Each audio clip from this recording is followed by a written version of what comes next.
So guys, so today's vlog, we have another comment. So we will answer one of the comments to our DJI Ronin. So regarding to balance the 7200 Sigma 7200 F2.8 to the A7 Mark IV. But fortunately, we don't have A7 IV now in demo. But we have here Sony A7S, similar body, similar size, weight. So, and guys, we will balance the Sony A7 IV with the Sigma 7200 F2.8 Sony mount. So, to the DJI RS4 Pro stabilizer. So, without further ado, let's start. But again, before anything else, if you're new to my channel, please consider to subscribe and hit the notification bell so at least you'll be updated for all the videos that I will upload regarding photo, video tutorial, and comparison. But yeah, guys, again, shout out to Sir. This is the guy. Yan, Sir. One of our subscriber who comment regarding how to balance 7200 with a A7 IV. But we have A7S. Same.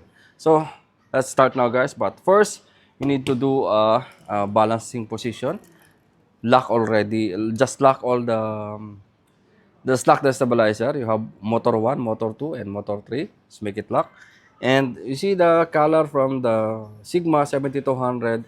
I adjust it to upright. So, it will not hit. And we will use the plate from the camera, not from the lens. From the camera itself. And let's put here. Okay. Then lock. First, unlock the motor number 1, which is this one. Okay, just unlock. It's heavy. Now we have to adjust this one. Untight, unlock. Then, yan. Okay, make it level. It's already level. Okay, next balance. Make it like this. Make sure that the lens is facing from up. So we need to balance this area. Still in motor 1.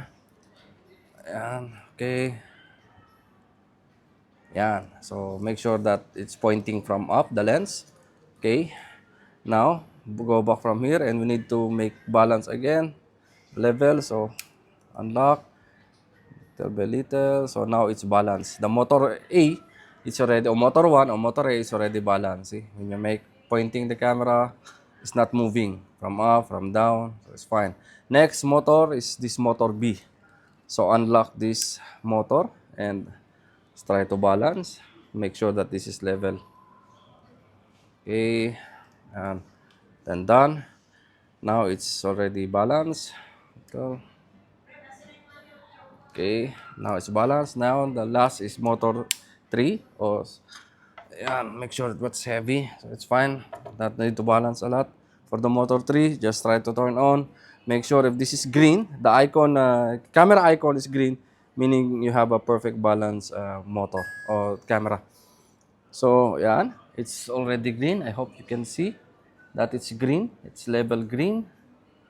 Yan. Icon is green. Then, we will calibrate. Go with the motor. Start calibration. We will make a calibration. Need to calibrate. It's calibrating. 20%. 40% calibrate.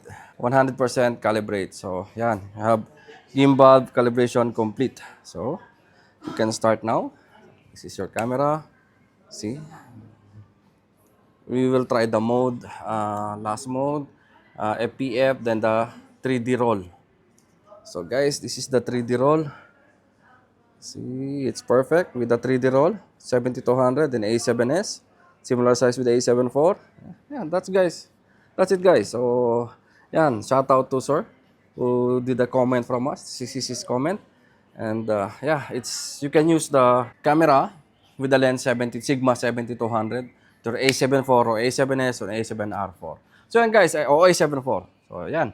I think that is for today's vlog, guys. Again, if you want to check the price and availability to our DJI product and also Sony product, you can visit our website www.abworld.com. So yan, gan, hanggang dito na lang. Thank you and mabuhay.